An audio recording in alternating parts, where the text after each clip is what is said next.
Welcome to episode 66 in our series on duties of the heart, and we're up to chapter 8 on the gate of repentance. And Rabbi Bachya is going to pose a very deep philosophical question that has been asked by various philosophers.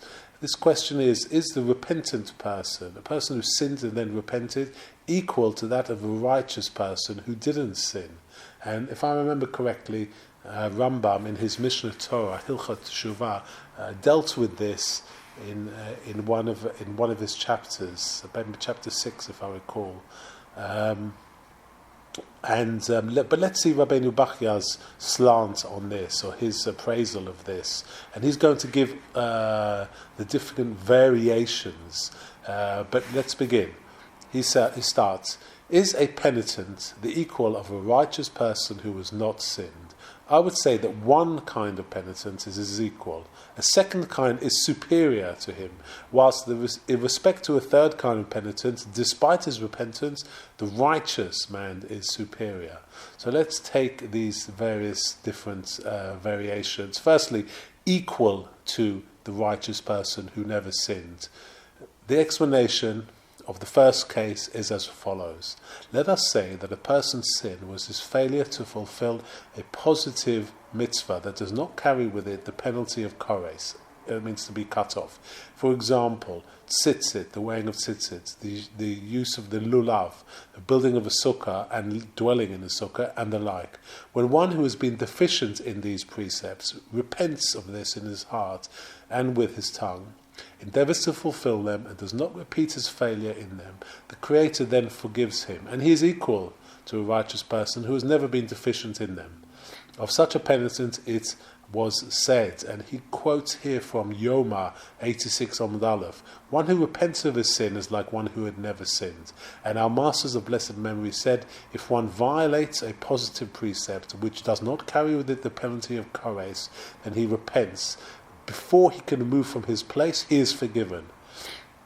And also he quotes from Kings chapter 3 verse 7, return unto me and I will return unto you.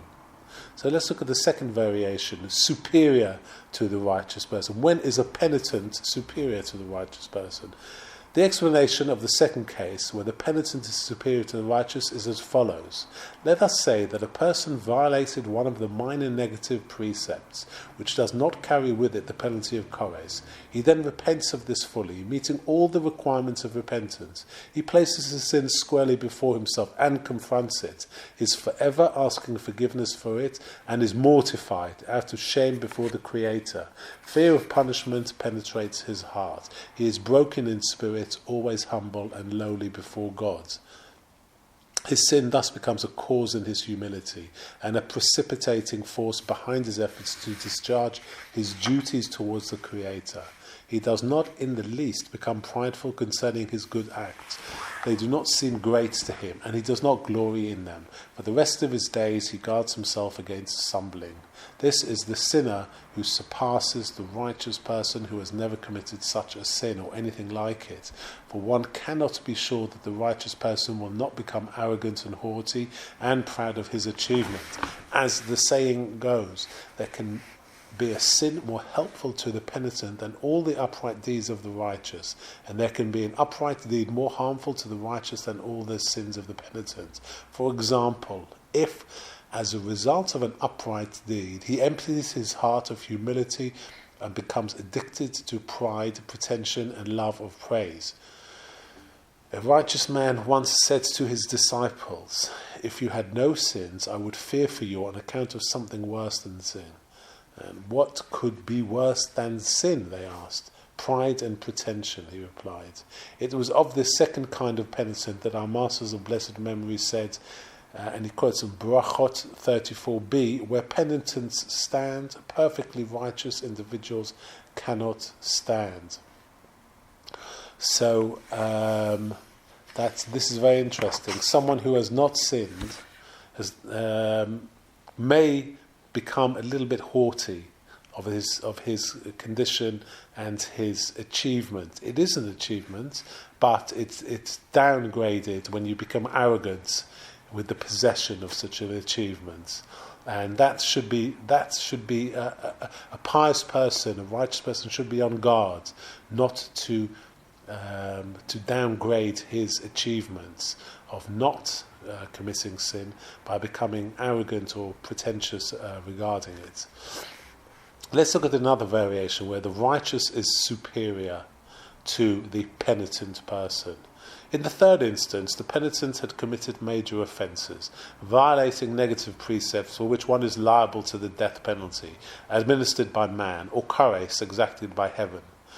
Examples of such major offences are the desecration of God's name, swearing falsely, and the like. He then repented of these violations and fulfilled all the conditions and requirements of repentance. Forgiveness is unattainable for him until he is tested in this world with what he can bear of suffering and is cleansed of his sins.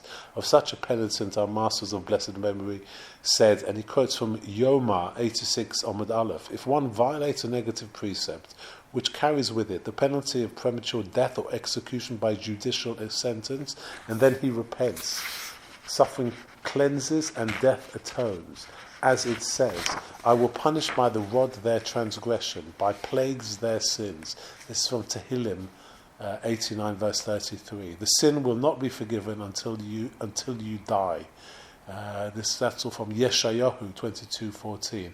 A righteous person who has not committed these offences is undoubtedly superior to one who repents of them.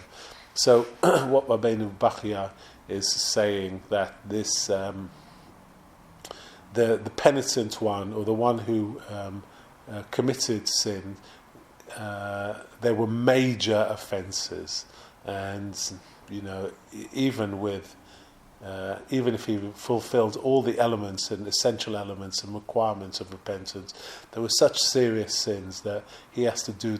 Is a life sentence, basically. It's a life sentence, is a good way to describe it, and no time off for good behaviour. And that actually concludes this chapter 8 of the Gates of Repentance. But I'd just like to add one thing. Rabbi Bahya has given a fantastic analysis of the variations, but my personal feelings regarding the more in-between penitents generally, I think a penitent, rather than compare yourself to a righteous person who has never sinned, how can a penitent improve his stock or his worth,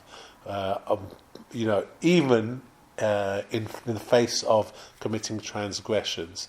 My theory is that if a repentant person fulfills the duties of all the elements of repentance, fulfills the conditions in his heart of the true penitent, and then takes it upon himself to teach other people how to perform perfect repentance, or warn people of the pitfalls, the various stages of repentance, when you should be strong, or encourage other people in their plight, to make them feel like they're not alone, that they're not lost, then in some minor way you actually turn what was bad into good, because you now become a kind of veteran of this battle against the Yetzer Hara, the evil inclination, and you can tell other people of its ways, and you can warn them, and it would perhaps save people many steps in their life, and in many downward steps you can help them to avoid, and then perhaps you can profit from your misdeeds, as long as you can teach it to other people or help people in some other ways. Serve as an inspiration, should I say? Is a good analogy. So that's it for this episode, and we look forward to presenting chapter 9 in the next episode.